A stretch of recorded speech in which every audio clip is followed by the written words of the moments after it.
Hey guys, thanks for tuning in. I'm Damon Campbell with Music'sMyLife.com here at Motivation in Ann Arbor, Michigan with a very special guest. Would you like to introduce yourself? Boldy James, Concreatures, heavy on the 227. Boldy, it's a pleasure to meet you, man. Appreciate your time. Now the name Boldy James actually comes from, rest in peace of course, your man James Osley III, right? Right, correct. And wasn't he kind of the first person to take you under his wing and kind of introduce you to the dope game? That's my dude, man. R.I.P. James Osley, dog. That's my guy, man. He introduced me to a lot of things, man. Perhaps your first hustle, though, was actually DJing when you were like 5 years old for Brian and Fiddy, Rich Gamble, and Doc Proctor. Oh, yeah, you've been doing your homework. Yeah, you got it all figured out. For sure. What can you tell people about that? That's my dudes from Belvedere. I grew up with them, you know what I'm saying, on my day one boys, you know what I'm saying, East Side, East Warren, you know what I'm saying? Like, that's how I got into the music. Like, they used to rap. I just used to try to loop the beats. You know what I'm saying? On a cassette player? Yeah. You got the tapes from like your cousin Huey? Yeah, for sure. R.I.P. you know. Damn, he got it all figured out. How did you, or he was actually like affiliated with like a big Detroit crime group, right? And that's how he was able to afford all the tapes and stuff? Yeah, you know what I'm saying? My big cousin Huey was a gangster, man. Best friends, you know what I'm saying? East Side, one of East Side's finest. And another cousin of yours, Ricky, rest in peace as well, is actually to thank for putting you on to a lot of different rappers when you were younger, right? Yeah, for sure. Rick introduced me to all this gangster music that we grew up on, like all the NWAs and, you know what I'm saying, the Ice-T's, the Easy-E's, the Cool Mo D's, you know what I'm saying? Like, yeah. He put me up on everything, like, you know, that's why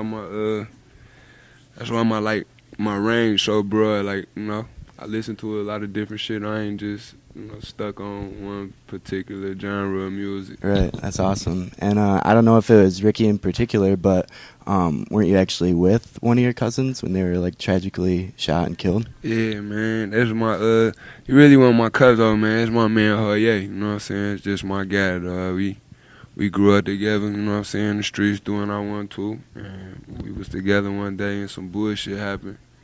You know, but that's my guy, you know what I'm saying? He lived through me and my music. Yeah, and I was actually talking to Seth earlier about your music, mentioning how, you know, how real it is, like, and you talk a lot about it in your music, but you've been exposed to a lot of different tragedies growing up. For example, didn't something pretty horrific actually happen to your next door neighbor, Tanya? Yeah, you know what I'm saying? Tanya, that was the craziest shit in the world, because Tanya actually got killed by her big brother. He like spazzed off some angel dust or some PCP or some shit, and he like freaked out and raped his little sister and choked her to death. It's crazy. That was like first funeral I ever went to. You know what I'm saying? Yeah. Used to play with the girl every day and walk past that crazy motherfucker every day too. So that's why that shit's so nutty to me. Yeah, but, you know, hits close to home. And you know, obviously nothing to that extent, but I'm sure you've had your own fair share of family quarrels. Would it be fair to say that some of your family members, I don't know if they necessarily resent you, but are at least kind of jealous, maybe? Yeah, a lot of them. I go through that a lot with the family, with my, you know what I'm saying, people I used to consider my friends, all that. But right now, it ain't really that type of vibe in my life. Like, I've been keeping it short and sweet, just my people, like, what you see, what you get with me, you know? Exactly. Is it true that your first time going to prison was actually due in part to your own mom calling the cops? It's like, nah, man. I ain't never actually been to a penitentiary. I done been in jail, shit, probably 100 fucking times. You know what I'm saying? But I ain't never did no real bid. Like, the only stretch I ever did was like some youth on shit, like 7 months type shit. Oh, okay. Or a pistol. Like, I've been blessed. I'm lucky. I'm fortunate. You know what I'm saying? I'm sitting here with you having this interview. Exactly. Man. What can you tell people about Michael Officer? Didn't you guys perform together at the talent show in 6th grade? That's my... Man, he sound like a fed, bro. You hear me? He know my life, bro. Like, nah, but for real, yeah. Mike Officer, that's my dude. Like, he the first one I ever was officially in a rap group with. Like, that's why I started actually writing my rhymes and jumping off the porch with and come to this music shit, because I used to be a shy guy as a kid, you know what I'm saying? Only thing I used to do was shoot a basketball and stay the fuck out fake niggas' way, you know what I'm saying? Then I started getting so many compliments from the music and shit, so I just stuck with that shit. And then it got to a point where my dudes, started telling me I need to focus on that more than anything I'm doing. You feel me? And I ain't hear the shit at the time, but I let it slip out my hands, and when I gave up on the shit, it came back around, you know what I'm saying? So totally. And you guys went by the Golden Child and the Glorious One? Yeah, that was my dude, man. I was the Golden Child. You know what I'm saying? Hey, you guys actually won at that talent show, right? Didn't you actually rap over like Jay-Z's Dead Presidents? Yep, that was my first performance. That was my first song, all that shit. Did you just use the instrumental? 12 years old, yeah. That's crazy. Dead Presidents. That's a great way to start your rap career off, man. Cause it ain't about nothing but them dead presidents at the end of the day. Yeah, and I heard that you actually weren't in school much longer after that. I think you dropped out in like 9th grade, but interestingly enough, school did kind of play a role in you becoming a rapper, right? Because didn't you used to write raps based around your spelling words? Yeah, as a kid, that's how I learned the definitions of my spelling words and like how to spell them and shit.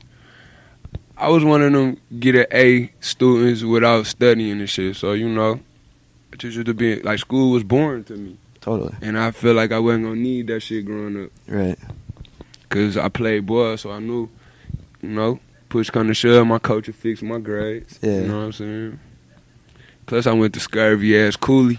Shout out to my nigga Kelso. You know what I'm saying? Always fixing up our report cards when we was in there. Oh yeah. Yeah. Well, you've certainly come a long way since then, man. I know you've always had at least one foot in the street, if not both, but I know you got a family at home, so providing for them by any means necessary always comes first. They ain't never missed no meals. Yeah, exactly. And but all that being said, now that you are kind of, making a go at this rap thing, do you in any way consider music your life? Yeah, music is a big part of my life, because even if I wasn't doing it or, I didn't have a hand in it personally, I still would be listening to the shit, you know what I'm saying? You still hear me talking about who whack and who ain't, you know what I'm saying? Shit, I still be around this bitch rocking with my niggas I rock with now, because a lot of my Detroit compadres do music. Yeah.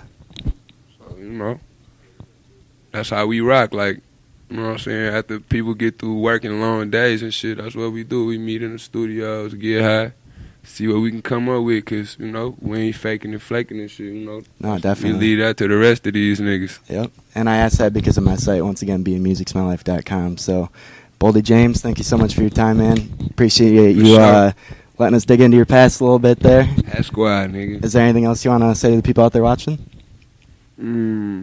Free all my dudes. You know what I'm saying? Shout out to my whole Hat Squad fam. You know what I'm saying? Dingo, B-Boy. You know what I'm saying? All my East Side niggas. All my real West Side niggas, Y'all know what time it is. It's Bo J. Let's get it. There you have it. Once again, I'm Damon Campbell, and this is Boldy James. Thanks for watching.